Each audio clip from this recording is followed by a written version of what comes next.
Mortal Kombat 3. That's right, we are talking about a mainstream title on this channel. I know, they're becoming farther and fewer between, aren't they? Before we get into the game itself, there is a bit to go over historically about the franchise and how it has shaped video gaming in the 90s. So for everyone who could give two shits about any of that, I'll provide a time mark for you to skip to. You're welcome in advance. Jean-Claude Van Damme, a professional lifelong Shotokan karate and kickboxing badass with 44 competitive victories and a mere 4 defeats by the time he was only 20 years old. Van Damme is the real deal. But he is more so known for his acting career in martial arts movies such as Cyborg, Lionheart, Death Warrant, and Double Impact. In 1992, an offer was made to him by arcade video game developer Midway that would change his career forever. Wait, what do you mean he said no? God damn it! But we already made the guy who looks like him. Mortal dickhead! Just call him Johnny Cage, I guess. Alright, so basically Mortal Kombat was originally going to be a Jean-Claude Van Damme game, but he turned the project down for a similar deal which never came to be. Funnily enough though, he didn't turn down acting in the live Street Fighter movie, which we already talked about that game. Oh yes, I can. Just take the hostages out. If I'm not topside in 15 minutes, evacuate without me. Both of you. After Van Damme turned down the project, the game was repurposed and renamed Mortal Kombat. Now, it's 1992, and if you were a kid during this time at the arcades, you were probably getting down on some Street Fighter 2 with your friends. Street Fighter was taking the arcade scene by storm with its colorful cast of characters, special moves, and animated backgrounds. We were no longer having to suffer through games like Karate Champ on the NES, no, with its frustratingly slow and clunky game mechanics. So naturally, Street Fighter was a major success. And I'm not saying this lightly. Street Fighter 2 is, to this day, the #1 best-selling arcade cabinet of all time. That's surpassing Space Invaders and Pac-Man. That is nuts. During this time period in video game evolution, graphics were improving. 8-bit was out and 16-bit was in. And in arcades, the changes were becoming even more apparent, and Midway saw an area that they could potentially dominate the market. Digitized graphics. Mortal Kombat wasn't the first game to use digitized graphics. That recognition belongs to Midway's very own video game Journey, which is based on the Rock Band from 1983. We're banging on all cylinders now. The idea was, instead of making a fighting game that looks cartoony, they wanted to create something more realistic and change the gaming industry forever by showing blood, gore, and using what are known as while making an extreme fighting game where characters can rip each other's heads off would prove to satisfy most gamers, many parents, teachers, politicians, and other dickwads had a much more negative outlook on the game. For these individuals, games like Mortal Kombat, Night Trap for the Sega CD, and Doom made them believe that their children would become psychopaths by playing such violent video games, and they believed that game companies had a civic duty to protect children against violent images on their TV screens. Shame on people that produce that trash. It's child abuse in my judgment. Sega initially created a video game age rating system, but the ESRB, established in 1994, would eventually slap an age advisory warning on every single video game released in North America and continue to do so to this very day. And we have Mortal Kombat to partially thank for that. Horrible advice and awful graphics, terrible design. No, but it did work. Unprofessional. Okay. You never proved that it worked. We did get sales. Now, there is still a lot that can be said about Mortal Kombat and Mortal Kombat 2, and how they helped shape the gaming industry in the 1990s. For better and partially for worse. But we have a specific sequel that we are discussing today, and that is, of course, Mortal Kombat 3. Mortal Kombat 3 was released on September 15th, 1995, which means it was released a mere 6 days after the launch of the PlayStation in North America. And let me tell you, if you bought a PlayStation in 1995, Mortal Kombat 3 was probably one of the first games on your wish list. This was also the first time that those silly bitches at Acclaim didn't handle the development of a home release for Mortal Kombat, and was instead handled by Williams Entertainment. Life is a marathon, and you cannot win a marathon without putting a few band-aids on your nipples, right?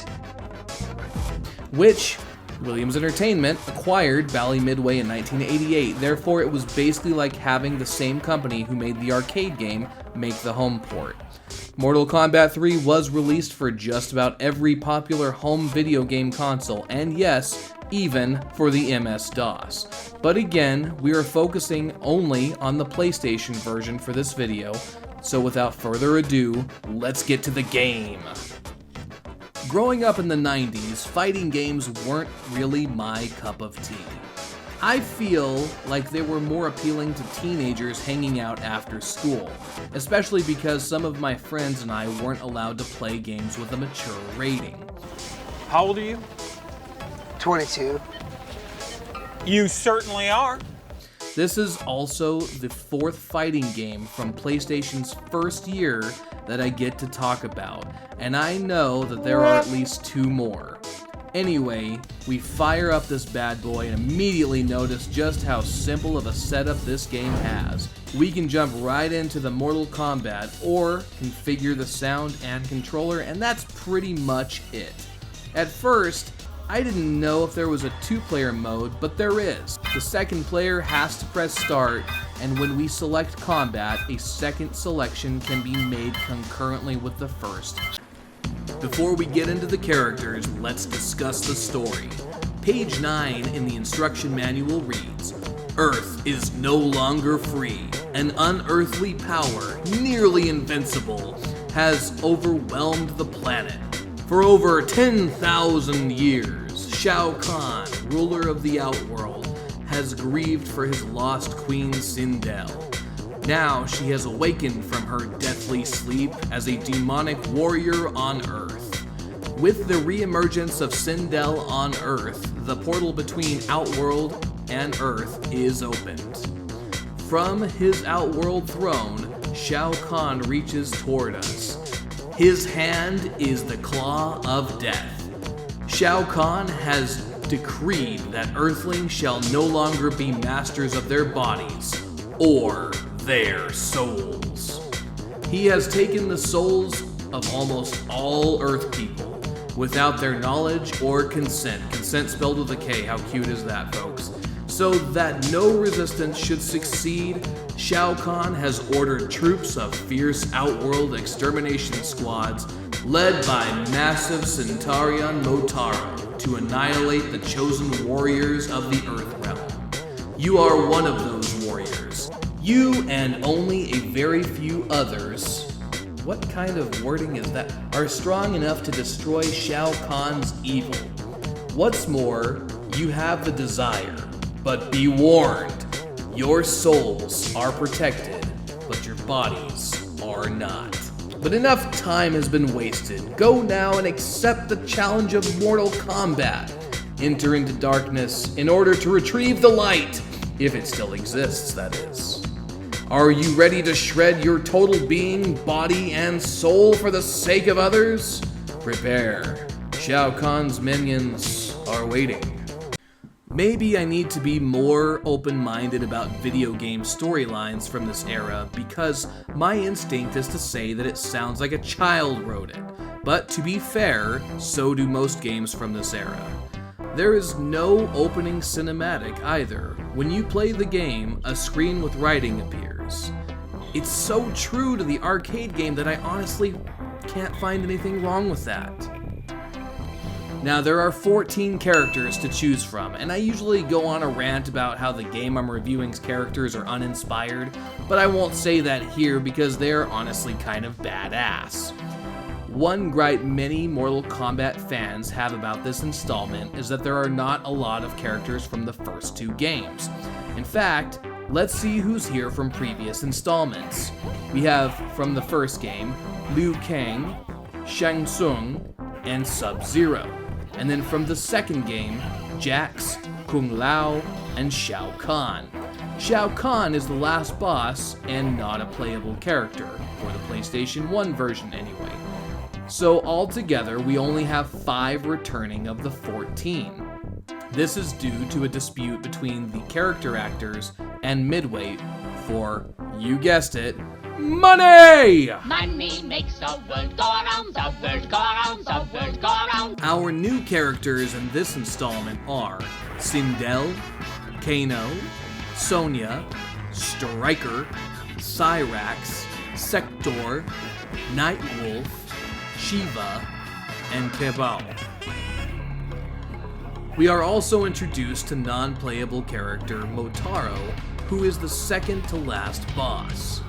There are others introduced in Mortal Kombat 3, but again, I'm only talking about the PlayStation version, and I am not, at this time, talking about Mortal Kombat Trilogy or Ultimate Mortal Kombat 3, which are updates to this game. So if I'm leaving anything out, feel free to drop some knowledge down on the comments. This has to be the most impatient PlayStation game I've ever played. Today, Junior? If you don't select a character within the first 10 seconds, it just picks the one your cursor is on. Next, we have the difficulty setting. This doesn't make your opponents easier or harder, it just changes how many fights there are, and again, if you don't pick within the first 5 seconds, the game will pick for you. Like, what the f*** is the rush? Anyway, if you want to be good at Mortal Kombat, you'll need to research character movesets. I will also mention that I suck at this game. I mean, yes, I can hold my own against certain opponents, but I super suck at fatalities. For the peanut gallery who has never played Mortal Kombat, the objective of the game is to defeat your opponent in 2 rounds, and then, as the announcer requests, finish them. There are multiple fatality attacks that will end your opponent's life for good, in a very violent and colorful fashion. There are also alternative finishers called Showing Mercy, Babalities, Animalities, and Friendships, which just add to the hilarity of it all.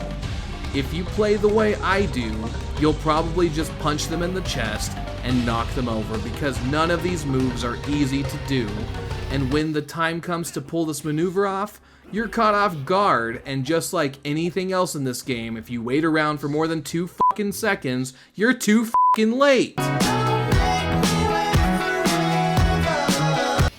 Now look, there are some die-hard Mortal Kombat fans out there, and I won't pretend like I'm someone other than your friendly neighborhood casual retro gamer. So for anyone looking for a deep dive on characters, movesets, who's the best, who's the worst, etc, etc, etc, you have plenty of options. My review comes down to whether or not I find Mortal Kombat 3 to be a good video game that's fun to play or not. How much of your job am I supposed to do for you? I didn't know how to do it. You told me to get... Are you an adult? Yes? I actually like the fact that Mortal Kombat 3 isn't a button masher. If your strategy is to randomly mash buttons hoping and praying that something is going to work, you are going to get absolutely nowhere. Unless that button mashing helps you learn the uppercut. The uppercut is executed when holding down and the high punch or square button, and if your timing is accurate, you'll find that this basic attack is OP. The game knows it as well. I'm thankful that I have the manual for this game to help me learn some of the character's special attacks, by the way. I can only imagine the nightmare it would have been to play this without the manual back then. Remember, most households didn't have the internet in 1995. In fact, that number was a mere 14%. Let's talk reception. According to the Computer and Video Game Buyer's Guide from January 1996, in the Christmas Buyer's Guide PlayStation section, Mortal Kombat 3 was picked number 5 and reviewed as a solid 91%, trailing behind Wipeout, Tekken, Ridge Racer, and Doom. So we can see that first impressions were strong. However, this popularity was short-lived, as IGN's review in November 1996, a full year and change after the game's initial release, Mortal Kombat 3 received a scathing 5 out of 10. And I think that frames it perfectly, as Mortal Kombat 3, with its fastly becoming obsolete 2.5D fighting system, and the fact that Midway themselves were already burying the release with updates like Mortal Kombat Trilogy, really made it unnecessary to purchase the game after its first few months on the shelves. I'd say that's a shame, but Mortal Kombat is still as iconic today as it ever was, and I don't think number 3 can ever take that away from the series. So what do I give Mortal Kombat 3 on the PlayStation? Looking at it in a 1995 fighting game perspective, I enjoyed it more than Street Fighter the movie. I enjoyed it more than Zero Divide, and I also enjoyed it more than Battle Arena Toshinden. I have my doubts that it will be the best fighting game of this era, but I would still place it at a 7.5 out of 10.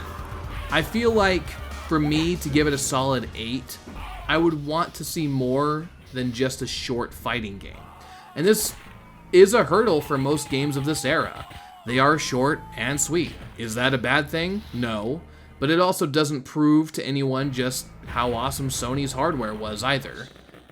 So thanks for hanging out and have a great night or day or whatever. See ya.